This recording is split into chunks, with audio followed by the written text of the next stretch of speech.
I come to you controversial free. Or two broken windows. As long as they include fixing. I come to you controversially free, confrontationally free, any kind of spiritual ignorance or any type of spiritual manipulation or evil. I come to you free of that. This is not a sympathy cry. This is not something. This is just me being tired of it only being one story. In my life, because I'm a street dude, I live by the code. I don't run my mouth about stuff like stuff that people see on social media. That's just that. It's social media, it's entertaining, but very few times I open myself up for it to be interpreted any other way but the truth.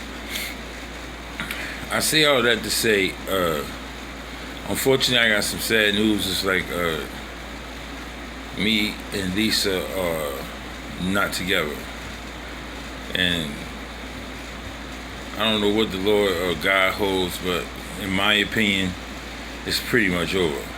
So, I'm just a realist. I'm not ignorant or rude. I'm not saying that I wouldn't, I wouldn't ponder the thought if it ever crossed my path or something. I'm not saying, I'm just a realist, and I'm just saying that in my head it's over. Now, the reason I said there's always two stories, and I'm tired of it only being one, is because usually 9 times out of 10 in my experience with breakups, like, because I don't say anything or I don't voice my opinion, I end up being a villain in circumstances where I necessarily don't feel like I'm a villain. And in this case, I take all my pride, strip everything I'm gonna do, and I'm not gonna cry or anything, because that's not who I am. And this ain't a time for weakness. I'll just say that I'm hurt though. This one hurt. And I know there's other women in my life who say, well, you had a girlfriend like 2 days after you broke up with me.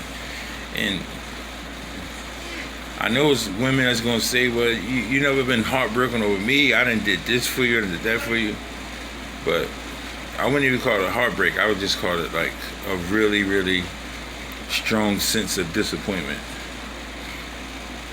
I'm putting this out there not because of my own selfish reasons, because I'm tired of people asking me where she's at, or where Lisa. My sons had a conversation. My sons walked to me, and I was with my cousin's birthday. My nephew's birthday, and he said, "Where Lisa at?" Then they went over to the corner, and they had a little conversation, and he said, no, Lisa is my stepmom, and my mom is my mom, but that's my stepmom.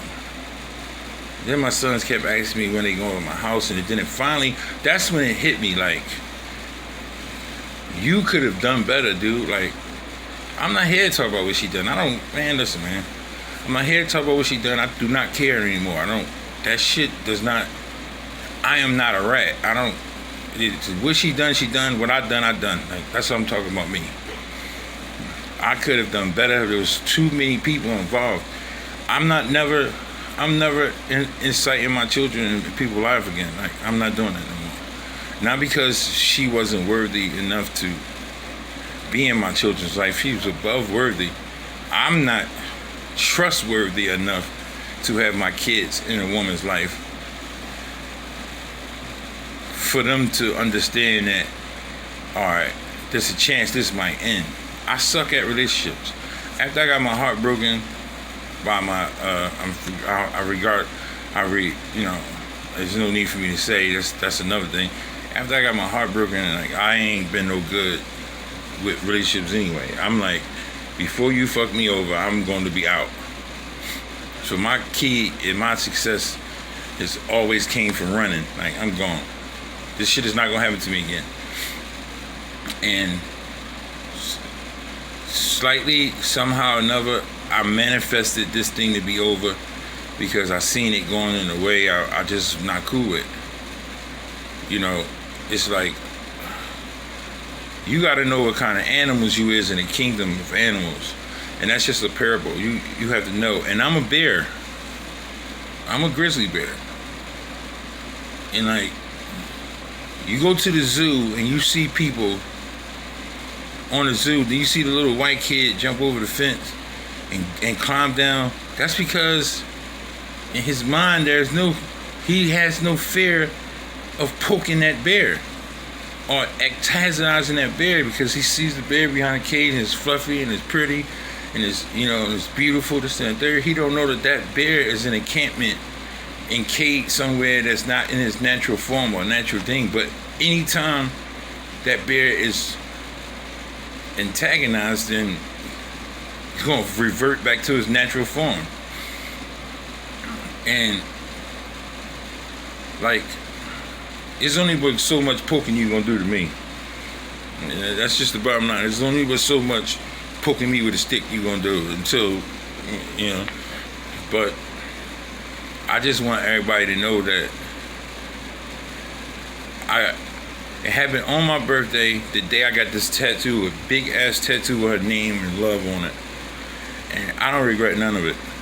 I don't have regrets. Only regrets I have is that my children are going to be hurt because they really loved her. They just didn't know, some of them didn't know how to express it, which is just a reality of me.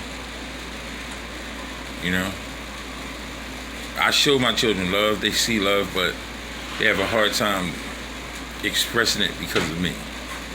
So, you know, you got to get to a point where in your life you start to realize that the moment I start degrading this woman, the moment I start talking down about this woman, the moment I disgrace the very thing that God gave me as a blessing at the time that he let me borrow that blessing, and I'm not gonna do that. She didn't deserve it. So, you know, so please stop asking me where she at. She's not around. She's not gonna be around. And I hate to say that bluntly or honestly, but I have to tell myself that, so I ain't in here crying and going the fuck crazy. You know, I didn't cry enough. And I don't even cry. I didn't cry enough. So shit is over. You know, do I believe in love? Nah, I don't anymore. I'll be honest with you, I don't. I'm focusing on myself. I'm focusing on my kids. That's it. You can mess with me if you want. We will be having fun. That's it. And I don't want a relationship, nothing. I'm cool. My desire to be in a relationship died in that one. I don't want to be in a relationship. I'm good. On a good note,